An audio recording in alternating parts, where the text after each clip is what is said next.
नमस्कार पेरेंट्स आज हम बात करेंगे कि हम कैसे बच्चे की समझ बढ़ाएं। जब भी कोई भी बच्चे का डायग्नोसिस होता है, स्पेशली ऑटिज्म के बच्चों में एक मेजर डेफिसिट जो हम देखते हैं वो होता है पुअर लैंग्वेज स्किल्स और पुअर सोशल स्किल्स। बच्चों की स्पीच एंड लैंग्वेज डिलेड होती है और उनके जो सोशल स्किल्स होते हैं, सोशल बिहेवियर्स होते हैं, वो अप्रोप्रिएट नहीं होते। और कोई भी पेरेंट आता है तो सबसे पहले यही पूछता है कि हमारा बच्चा कब बोलेगा या नहीं। ये मैं हर वो पेरेंट को बोलती हूँ कि देखिए, आपका एम बच्चे को बुलवाना ऑफ कोर्स है, लेकिन उससे ज़्यादा ज़रूरी आपकी प्रायोरिटी होनी चाहिए कि हम अपने बच्चे की समझ को कैसे बढ़ाएं। Cognition, we need to work on the cognition of the child. बच्चे की समझ बढ़नी चाहिए। बच्चा समझेगा तभी बच्चा बोल पाएगा। एक्सप्रेशन है ना, तभी आएगा। जब हम लैंग्वेज, स्पीच एंड लैंग्वेज की बात करते हैं तो वो भी दो टाइप की होती है। एक होती है रिसेप्टिव लैंग्वेज और एक होती है एक्सप्रेसिव। एक्सप्रेसिव मतलब बोलना, और रिसेप्टिव मतलब कि सुन के समझ पाना। आपको किसी ने कहा कि जाओ किचन से एक ग्लास लेकर आओ। आपको पता है ग्लास का मतलब क्या है, बच्चे को पता है कि ग्लास किसे बोलते हैं। अगर आप उसको एक ग्लास का फ्लैश कार्ड दिखाओ तो वो उठा लेगा, या अगर नहीं बोलता तो आप उससे पूछो कि यहाँ ग्लास कहाँ है, तो वो आपको बराबर पॉइंट करके या फ्लैश कार्ड उठा के दे देगा। लेकिन जब आप बोलो कि एक इंस्ट्रक्शन दे दो कि जाओ ये ज़रा कर दो, तो वो नहीं कर पाएगा। क्यों? समझ ज़रूरी है। इट इज़ वेरी इंपॉर्टेंट कि आप बच्चे की समझ पे काम करें। पहले रिसेप्टिव लैंग्वेज आएगी, उसके बाद ही एक्सप्रेसिव आएगी। ओके, नीड बेस्ड एक्सप्रेशन भी, जो रेलेवेंट एक्सप्रेशन होता है, मीनिंगफुल, वो तभी आएगा जब आप बच्चे की समझ पे काम करेंगे। ठीक है, अब वो कैसे करें? How do we do that? देखिए, कुछ कॉग्निटिव स्किल्स भगवान देता है बच्चे को जिसको ऑटिज्म है। They have certain very seventh traits. For example, बहुत बच्चों की रोट मेमोरी बहुत अच्छी होती है। अभी मकर संक्रांति थी तो मैं मकर संक्रांति के बारे में बता रही थी अपने बच्चों को कि इसको पोंगल बोलते हैं, इसे उत्तरायण बोलते हैं, मतलब कि दिन अब लंबे होंगे, लॉन्ग, रात छोटी होगी, शॉर्ट। तो ये मैंने उनको सिखाया। Days are long, nights are short, right. और मैंने ही सिखाया, मतलब क्लास में ही हुआ ये टॉपिक, कोई होमवर्क या कुछ नहीं था। 2 दिन ये सेम वर्बैटम वो बच्चे को बोला गया। तीसरे दिन वो लड़की खुद से वो वर्बैटम बोल रही थी, right. So they have rote learning होती है इनको। ठीक है। दूसरी चीज, हमारे बहुत सारे बच्चे are very good with alphabets, with numbers. Concept base उनका बहुत अच्छा होता है और बहुत छोटी उम्र से अच्छा होता है। स्पेलिंग्स, एक 2 सवा 2 साल का लड़का टी शर्ट पे लिखा था हेडेक, और उसने पढ़ लिया हेडेक। ACHE को एक बोलते हैं, ना कि अच्छे या ऐसा कुछ। बराबर वो 2 सवा 2 साल के बच्चे ने हेडेक पढ़ लिया उस टी शर्ट पे। So that is their seventh skill. Most of them are very good with numbers, alphabets, letters, spellings. उनकी रीडिंग स्किल्स बहुत अच्छे होते हैं। मेरे पास एक बच्चा है, अभी 5 साल का भी नहीं है। वो आप उसको 8वीं 9वीं 10वीं की किताब दे दो, वो पढ़ लेगा, right. So what I am trying to say कि कुछ चीजें भगवान बहुत अच्छी देता है, ओके अब इसको हम कैसे डेवलप करें? बच्चा रीड कर लेता है लेकिन कितना समझ पाता है, या उसको वापस अगर मैंने उसको एक पैराग्राफ पढ़ाया और फिर उससे क्वेश्चन पूछा तो वो उसका कितना जवाब दे पाएगा, ये क्वेश्चनेबल है। उनकी समझ कितनी है और कितना वो रिप्रोड्यूस कर पाएंगे, दैट इज क्वेश्चनेबल, राइट? वहां अटक जाते हैं, ठीक है। ABCD सीख लेते हैं बहुत अच्छे से, A for apple, B for ball, C for cat, they will tell you everything। क्यों सीख पाते हैं और कहाँ से सीखते हैं? वो सीखते हैं या ज़्यादातर जो उन्होंने स्क्रीन पे देखा है, जो स्क्रीन का कंटेंट होता है ना, कोकोमेलन हो गया, जो विजुअल्स होते हैं वो बहुत ब्राइट, बहुत कलरफुल, बहुत अट्रैक्टिव होते हैं, तो वहाँ से बच्चा वो चीज़ एब्जॉर्ब कर पा रहा है। पर जब हम उसको सिखाने की कोशिश कर रहे हैं वो नहीं कर पा रहा, क्योंकि वो उस वर्चुअल वर्ल्ड में है। वो कलरफुल विजुअल्स उसको रजिस्टर्ड है, बट एक्चुअल दुनिया जो बहुत फीकी है, उतनी कलरफुल नहीं है, वहाँ की चीज़ें वो बच्चा रजिस्टर नहीं कर पा रहा। सो कैसे हेल्प करें? एक बनाइए एक स्क्रैप बुक। अगर आपका बच्चा A फॉर ब्राइट एप्पल याद कर सकता है तो वो A फॉर अलमारी भी याद कर सकता है। अगर वो B फॉर बॉल या बलून याद कर सकता है तो वो B for bucket, B for बन भी याद कर सकता है। उसको हाउस होल्ड आइटम्स की वोकैबुलरी पहले दीजिए, गिव इट टू हिम। बच्चे को G फॉर ग्रेप्स पता है, G फॉर गेट पता है, G फॉर गन पता है, लेकिन G फॉर ग्लास नहीं पता, क्योंकि वो बुक्स में नहीं है। तो क्या हम एक बुक नहीं क्रिएट कर सकते अपने बच्चे के लिए, जिसमें हम नेट से एक ब्राइट विजुअल्स निकालें और एक A to Z की हाउस होल्ड रेगुलर आइटम्स की बुक बना लें, जिसमें हम उनके टॉयलेट्री का सामान, उनके यूटेंसिल्स का नाम, उनकी स्टेशनरी का नाम, घर के डिफरेंट कमरों का नाम, अगर D फॉर डॉग याद कर सकता है तो D फॉर ड्राइंग रूम भी याद कर लेगा।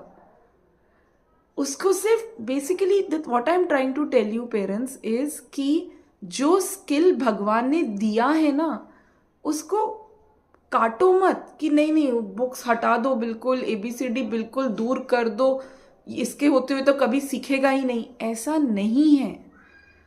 आप चीज़ों को थोड़ा सा बच्चे के हिसाब से मॉडिफाई करके भी सिखा सकते हैं। आप अपनी एक बुक बना लीजिए ना, आपको बाजार की बुक क्यों लेकर आनी है? आप बनाइए, निकालिए अट्रैक्टिव विजुअल्स आपकी नेट पे से, उसका कलर्ड प्रिंट आउट लेके एक A to Z की बुक बनाइए। आपका बच्चा देखेगा और आपसे आके पूछेगा कि क्या है, पॉइंट कर करके। इस तरह से उनकी वोकैबुलरी बिल्डअप कीजिए, ठीक है। और जब अगर आपके बच्चे के पास वोकैबुलरी है, मैम मेरे बच्चे को सब सारे नेम्स आते हैं, वेरी गुड, लेकिन जब मैं उन्हीं वर्ड्स को देके कमांड देती हूँ अटक जाता है बच्चा। नेम्स इसलिए आते हैं क्योंकि जब आप उनको पूछती हो चलो ये दे दो, वो दे दो, वो दे दो, तो वहाँ आप एक्चुअली वो चीज़ या तो रखी हुई है, उसका विजुअल है, या तो उसका फ्लैश कार्ड है, तो उस बच्चे को एक विजुअल प्रॉम्प्ट मिल रहा है, इसलिए वो उठा पा रहा है। कि हमारा अगेन दिस इज अगेन भगवान का दिया हुआ है। हमारे बच्चे विजुअल लर्नर्स होते हैं, वो देख के सीख पाते हैं, देख के समझ पाते हैं। जहाँ सुन के प्रोसेस करने की बारी आती है वहाँ अटक जाते हैं। और जब हम रिसेप्टिव लैंग्वेज की बात करते हैं, it is all about listening. Language है तो सुनना तो पड़ेगा ना, सुनना पड़ेगा, समझना पड़ेगा और फिर उस टास्क को कंप्लीट करना पड़ेगा। It is a very complicated cognitive process. इस पे काम कीजिए, ये बढ़ाइए अपने बच्चे का, ठीक है। आज मेरा बच्चा ये 10 वर्ड, आई एम श्योर कि 10 में से 6-7 मेरे बच्चे को आता है, फैंटास्टिक, ओके डन। चलो अब उसके लिसनिंग स्किल्स और कॉग्निशन पे काम करते हैं। पहले तो सिंपल, ये दे दो, वो दे दो, ये दे दो, वो दे दो, ओके हो गया। नेक्स्ट वही सेम चीजें थोड़ी दूर रख के आइए, सेम कमरे में लेकिन दूर, इमीडिएट विसिनिटी में नहीं, दूर रखिए। चलो जाओ, अब लेकर आओ, ग्लास लेकर आओ। जाएगा बच्चा, ढूंढेगा, नहीं जाता, लेके जाइए, ये ग्लास है, चलो उठाओ, दो, ओके। ये कर लिया, दूर की चीजें कर लिया। अब एक की जगह दो लोगों को बैठाइए, मम्मी को दो, पापा को दो, मम्मी को दो, पापा को दो, ओके, ये भी कर लिया। अब चलो लेके आओ, पापा से ग्लास लेके आओ, बार बार बार बार बार बार। देखिए, दिस विल नीड ट्रेनिंग, इसको रेपिटेशन लगेगा। आप 5 कमांड्स लीजिए, सिंपल से शुरू कीजिए। Simple, simple near by, simple a little away, 1 step, 2 step, 3 step, बढ़ाते जाइए कॉम्प्लेक्सिटी। और उसमें भी लिमिटेड कमांड्स पे एक टाइम पे काम कीजिए। 100 कमांड्स हर रोज चेंज हो रही है कमांड्स नहीं, एक नोटबुक में लिख लीजिए और पहले उन्हीं वर्ड्स को यूज करके कमांड देना है। सिंपल ले लो, दे दो कमांड्स। और अगर बच्चा नहीं कर रहा तो उसको फुल फिजिकल प्रॉम्प्ट पूरा उठा के ले जाके करवा के वापस बैठाएंगे। लोग बोलते हैं आप रटवाते हो, नेचुरली आना चाहिए। अरे नेचुरली नहीं आ रहा तो क्या करें, समय जा रहा है बच्चे का, जाने दें, ऐसा नहीं होता है। ये सब सुनने में बहुत अच्छा लगता है that we are giving the child time, we are giving him time to understand and get it naturally. Very nice to hear, सुनने में बहुत अच्छा लगता है। प्रैक्टिकली जिसको भोगना है ना उसको नहीं जमता है। तो हाँ, रटवाते हैं, मान गए, पहले रटवाते हैं और फिर जनरलाइज करवाते हैं, ठीक है, प्रैक्टिस कराते हैं। वो रटवाना भी इतना आसान नहीं होता। 3 कमांड सिखाने में ना कभी कभी 3 महीने लग जाते हैं मुझे। सिर्फ 3 कमांड की, बस ये बेसिक 3 करवा दो, खत्म। 3 महीना भी लग गया था मुझे बेसिक 3 कमांड सिखाने में। सो वो ठीक है, आर्ग्यूमेंट आप कुछ भी करते रहिए, बट द एंड इज कि क्या बच्चे की समझ बढ़ रही है। बच्चे की समझ बढ़ाने के लिए 2 चीज़ों पे काम कीजिए। पहला, बच्चे की वोकैबुलरी बिल्डअप कीजिए। दूसरा, बच्चे के लिसनिंग स्किल्स इंप्रूव कीजिए कि वो सुन के भी चीज़ों को कर पाए। और तीसरा, सुनेगा तभी करेगा, कमांड फॉलो करवाइए, खूब कमांड फॉलो करवाइए। और एक और चीज़ जो इन सब में हेल्प करेगी वो है बच्चे से खूब कॉपी करवाइए, चाहे वो एक्शंस हो, चाहे वो ऑब्जेक्ट्स, यूज ऑफ ऑब्जेक्ट्स हो, चाहे वो वर्बल हो, खूब इमिटेशन करवाइए। Imitation is also a prerequisite to cognition. बच्चा देख के, सुन के, कॉपी करके ही तो सीखता है।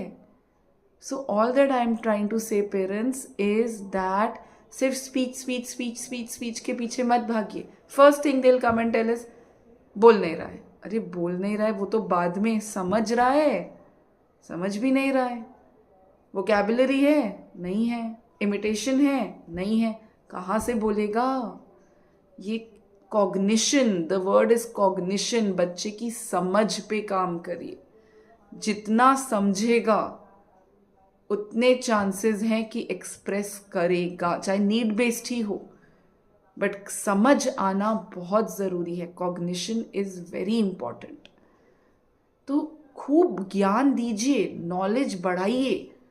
हमारे बच्चे बहुत जल्दी चीज़ें पकड़ते हैं, लेकिन उसका एप्लीकेशन सिखाइए। सिर्फ वोकैबुलरी मत बिल्ड करते जाइए। उस वोकैबुलरी के साथ जब उन्हें कुछ बोला जाए तो वो कर पाए, उस पे भी काम कीजिए। That is also equally important, right. जैसे हम मिड लाइन क्रॉस कराते हैं, चलो left right, left right, left right, बार बार बार बार, ओके। चलो लेफ्ट हाथ उठाओ, राइट कान को पकड़ो। सोचोगे, सुनोगे, प्रोसेस करोगे तभी करोगे ना। लेफ्ट हाथ को उठाओ, ओके, तो लेफ्ट उठा, गलत उठाया मैंने, लेफ्ट उठा। चलो अब राइट कान को पकड़ो, इट इज वेरी डिफिकल्ट. चलो लेफ्ट हैंड उठाओ, अपना नोज को पॉइंट करो. Okay, this is a command. Left hand को उठाओ, अपना स्टमक पॉइंट करो. ओके. लेफ्ट हैंड को उठाओ, अपना हेड पॉइंट करो. Okay, these are all commands parents, all commands, right. So all that I am trying to say is कि speech और लैंग्वेज के पीछे भागने से अच्छा है आप बच्चे की समझ के पीछे भागिए. और उसको करने के 4 तरीके हैं. जो आपके बच्चे का डेफिसिट है वहां से शुरू कीजिए. Number 1 imitation, number 2 vocabulary, number 3 listening skills. Listening skills हैं तो नंबर 4 कमांड फॉलोइंग, राइट. आपके बच्चों को कलर्स आते हैं, आपके बच्चों को शेप्स आते हैं. चलो रेड कलर उठाओ, सर्कल को कलर करो. It is a command. Red उठाओ, सर्कल को कलर करो. अब वहां सर्कल, ट्राइंगल, स्क्वायर करो डिफरेंशिएट. वहां रेड, ग्रीन, येलो है, रेड उठाओ. तो मैं ये कह रही हूं कि दिस कॉन्सेप्ट की, इनका सारा कॉन्सेप्ट मतलब जो कॉग्निटिव वो है, एकेडमिक बेस है, वो हटाओ तभी बच्चा बोलेगा. ऐसा नहीं है. उसको अल्फाबेट्स मत सिखाओ, उसको नंबर मत सिखाओ, उसको कलर मत सिखाओ, वरना वो कभी बोलेगा ही नहीं. वो उसी दुनिया में घूमता रहेगा. उसको यूज करो बच्चे के कॉग्निशन को बढ़ाने के लिए. करो. जो भगवान ने दिया है उसको तो मत नकारो ना, उसको यूज करके आप बिल्डअप करो, राइट. ये बता रही हूं मैं.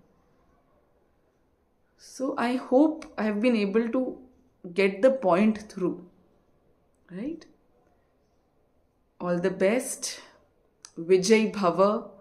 Tatha Astu. Namaskar.